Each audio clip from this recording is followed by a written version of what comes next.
Tara,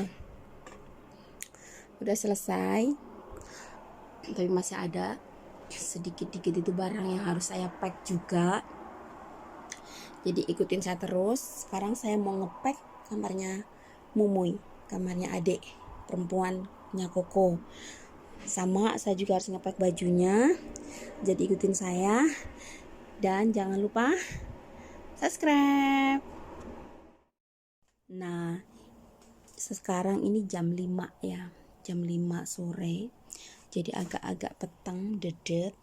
Ini baju anak majikan saya yang musim panas, jadi maaf berantakan banget, memang keadaan memang udah mau pindah rumah, jadi kamar ini sudah mulai diobrak-abrik, mana yang dipakai, mana yang enggak dipakai itu dibuang, mana yang dipakai itu di keep gitu, jadi berantakan banget emang. Oke, ikutin saya sambil kita ngobrol. Kita sharing kenapa saya di Interminit, alasannya apa, ada berapa kali di Interminit, kenapa 6 bulan nunggu visa. Banyak banget yang nanya di TikTok dan di Facebook seperti itu, dan saya nggak bisa balas satu persatu. Nah, kesempatan ini saya buat konten ngebalesnya di sini di YouTube supaya sampean tahu dan jelas, dan supaya sampean ngambil hikmahnya di permasalahan saya ini, dan ke depan sampean semua kerjanya hati-hati. Halo, selamat pagi, selamat siang, selamat sore, selamat malam. Assalamualaikum warahmatullahi wabarakatuh. Jumpa lagi dengan saya Yuniko Inem, dan ini saya mau ngepack kamar anak gadis majikan saya, yaitu baju-bajunya. Nah, tapi sebelumnya biasa di subscribe, di like, di share, dan di komen. Dan saya mau ngucapin terima kasih buat sampean semua yang udah nge-like dan udah subscribe dan udah ngasih pendapatnya. Sangat berterima kasih, dan sesuai janji saya, kali ini saya mau ngobrolin tentang kenapa saya di Interminit sambil ngepack barang milik anak majikan saya. Semoga nanti apa yang saya sharekan itu bermanfaat buat sampean. Oke, let's go. Sorry ya. Jadi waktu itu ibunda saya masuk rumah sakit dan saya bingungnya luar biasa. Karena keadaan memang saya baru notice, saya harus bayar agent dan saya nggak ada uang sama sekali. Di rumah itu simpanan suami saya nipis karena masih ada tukang juga. Waktu itu mau masang plafon, kita bingung ngatur uangnya. Akhirnya saya memberanikan diri untuk pinjem sama majikan 10.000 uang Hongkong, dengan satu syarat, nanti setelah bayar agent saya kembalikan dengan ngangsur, saya bilang gitu. Dan ternyata majikan seperti berat meminjamkan, tapi pada akhirnya majikan meminjamkan juga 10.000. Setelah 10.000 ini saya dapat, saya kirim, saya bisa ngebayar biaya rumah sakit ibu saya. Allah berkata lain, Allah lebih menyayangi ibu saya. Akhirnya ibu saya pada tanggal 27 bulan 11 2019, innalillahi wa inna ilaihi rajiun, pulang ke rumah Allah dengan divonis penyumbatan otak sebelah kiri.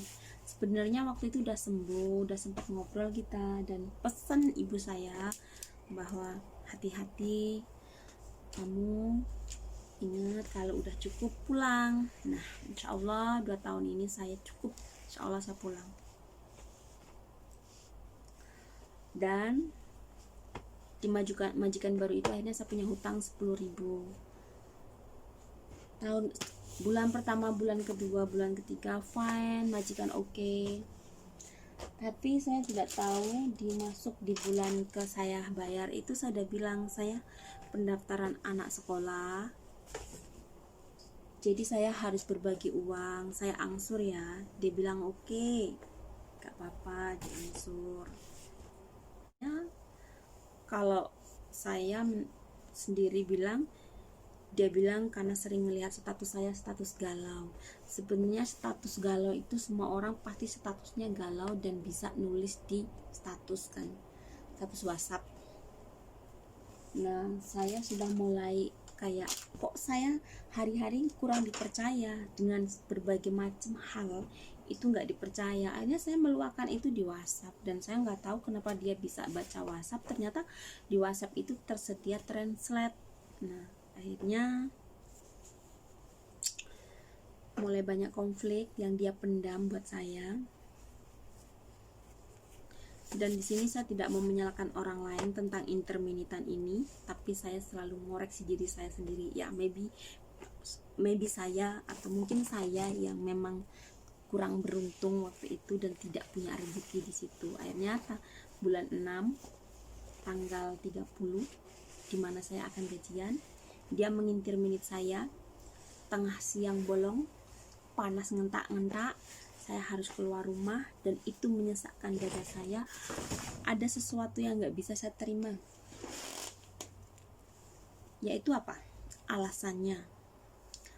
Alasan yang menyakitkan saya yaitu ketika dia bicara tentang pergaulan saya.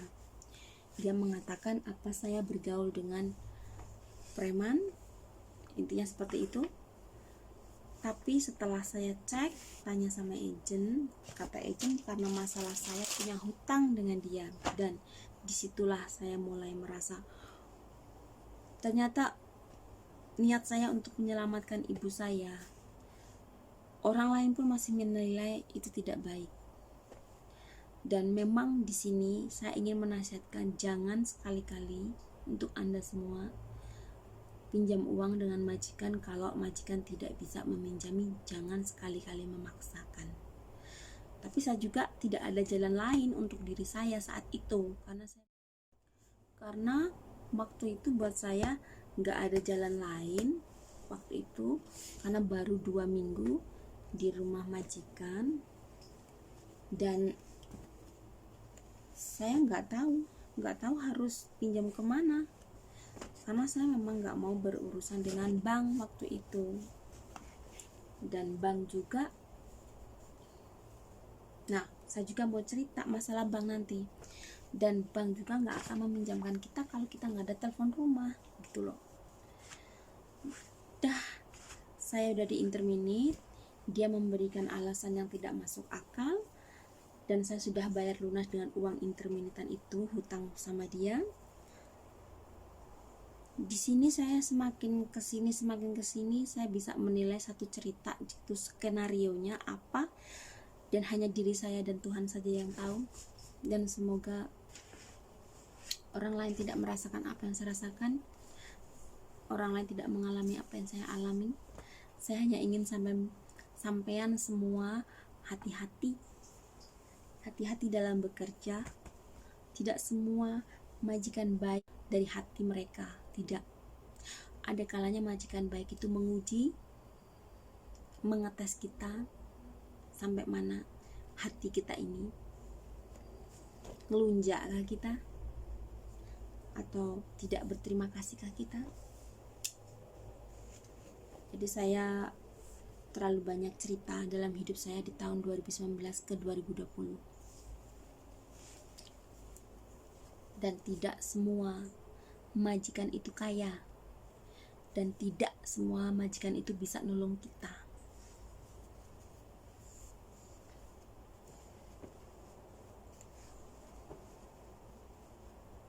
Jadi pesan saya, jangan sampai pinjam uang sama majikan sekiranya majikan kita tidak mampu meminjamkan. Ujung-ujungnya nanti itu akan jadi masalah besar, bumerang buat diri kita. Ini yang pasti. 2,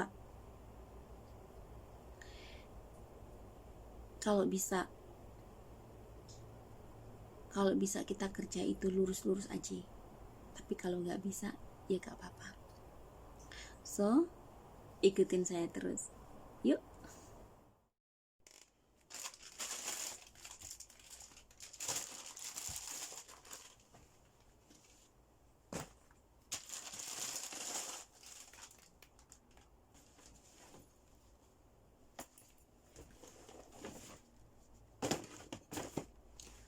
Jadi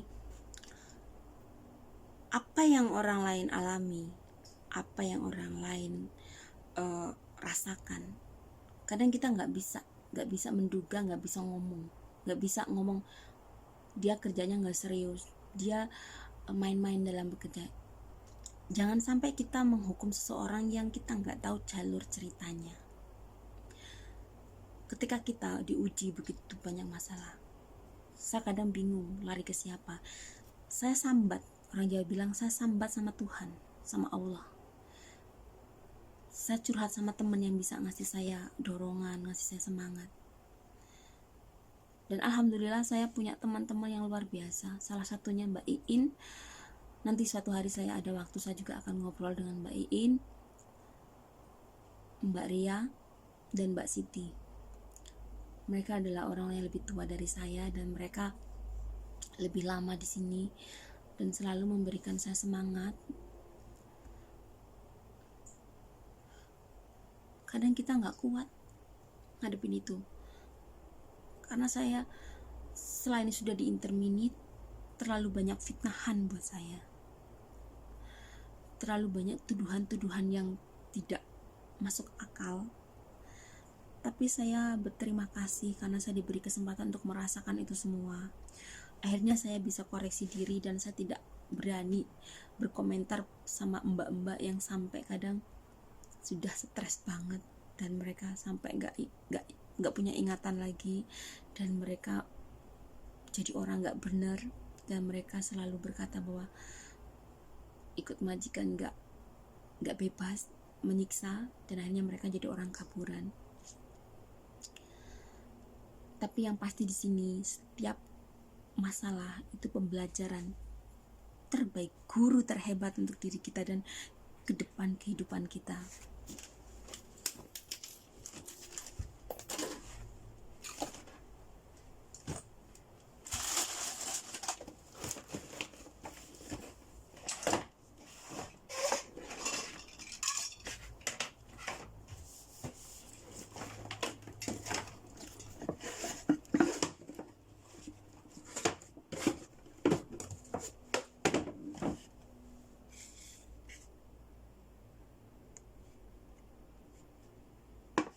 Jadi karena memang rumah mau pindahan ya, barang banyak banget dan berantakan.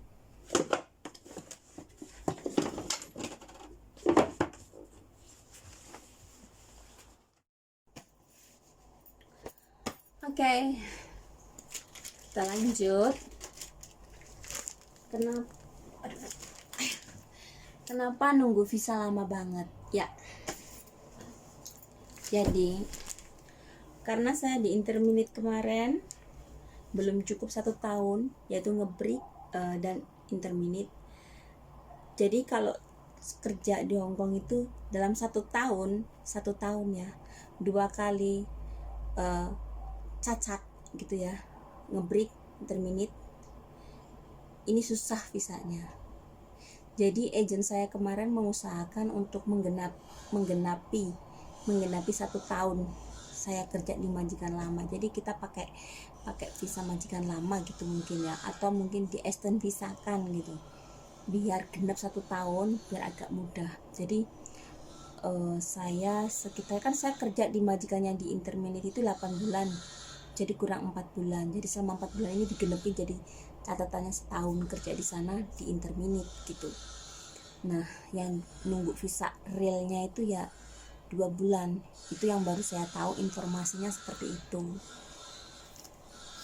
Tapi memang sekarang ini di musim pandemi COVID-19 ini, keimigrasian juga itu susah banget, ribet gitu loh. Ribet dan memang kita harus hati-hati dengan job kita kali ini. Di tahun-tahun ini bukan cuma di Indonesia, di Hong Kong pun sangat-sangat ribet sekali prosesnya.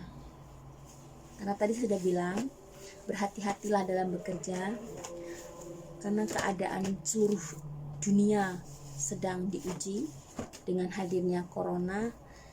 Kita yang di sini diberi kesempatan, mbak-mbak yang di luar sana majikannya baik, gajinya gede, stabil, terus tidak banyak masalah, gunakan, benar-benar gunakan dengan baik kesempatan ini. Sampean jangan sampai salah jalan, fokus ke tujuan sampean. Tidak ada yang segalanya di apa yang kita dapat itu banyak loh, uang gaji 8 juta, tapi memang yang kita berikan memang harus lebih dari itu, pikiran, tenaga. Dan kalau ada mbak yang punya job asik, enak, santai, relax, bisa main apa aja, bisa jalan, bisa apa, enggak semua seperti itu, enggak semua mendapatkan keberuntungan seperti itu. Jadi jangan patah semangat. Buat mbak yang ngedapetin kayak gitu ya silakan, mau happy mau apa, seneng ya silakan, Anda beruntung. Tapi ingat, jangan sampai kita terlena. Kayak lagu dangdut, oh terlena,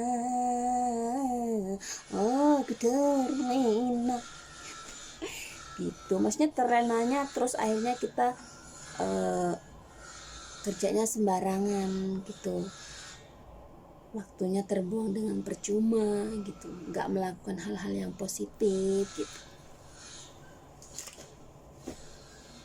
Jadi itu tadi nasihat saya. Dan ada yang tanya, sekarang potongan berapa di agent kalau di interminute atau ngebreak dalam 1 tahun 2 kali, potongan berapa? Setiap agent punya aturan yang berbeda, Mbak.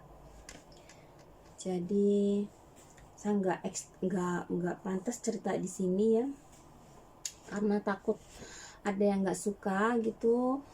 Jadi buat saya, siapa agent sampean, tanyakan langsung dengan jelas, baru sampean semua cari majikan di situ gitu. Jangan tadi awalnya promonya, biasanya promo nggak bayar, terus nanti kalau kita udah ada tanda tangan terus ada turun, terus kita disuruh bayar. Kadang ada yang seperti itu kalau agennya nakal. So sampean yang hati-hati, khususnya mbak-mbak yang baru. Kalau mbak yang udah lama-lama di sini di Hong Kong pasti udah pengalaman hal itu. Jadi kita harus pinter-pinter gitu, kita cari teman juga harus teman yang pinter, tapi pinternya bukan pinter ngapusi loh yo, hati-hati loh yo. Jadi udah saya jawab loh, kenapa saya di interminute, penyebabnya apa, alasannya apa, berapa lama nunggu visa, sekarang bayar atau enggak, semua udah saya jawab. Kalau bayar apa enggak tergantung agennya siapa, tanyakan yang sebelum kita tanda tangan kontrak itu, tanyakan dengan sedetail-detailnya, jangan sampai ujung-ujungnya kita malah jadi musuh sama agent. Jadi siapapun bisa kerja, siapapun bisa cari duit, tapi enggak semua bisa seberuntung kita gitu. Ada yang sudah masuk PT, di ujung-ujung penantian dites lagi medikalnya negatif. Ada lagi dicek ujung-ujungnya positif, nggak tahu positifnya apa. Nah, mungkin bisa dari kurang sehat, dia punya sakit, atau mungkin nggak rezeki. Ya kita ini kan bisanya ngerencana kan, tapi Tuhan yang menentukan. Jadi buat adik-adikku semuanya yang ada di Hong Kong, yang masih baru-baru nih, berhati-hati dalam bekerja, semangat dan fokus pada keluarga. Gunakan kesempatan ini untuk membuktikan bahwa kita kesini ini untuk menyenangkan keluarga, membantu perekonomian keluarga, dan bertambah wawasan.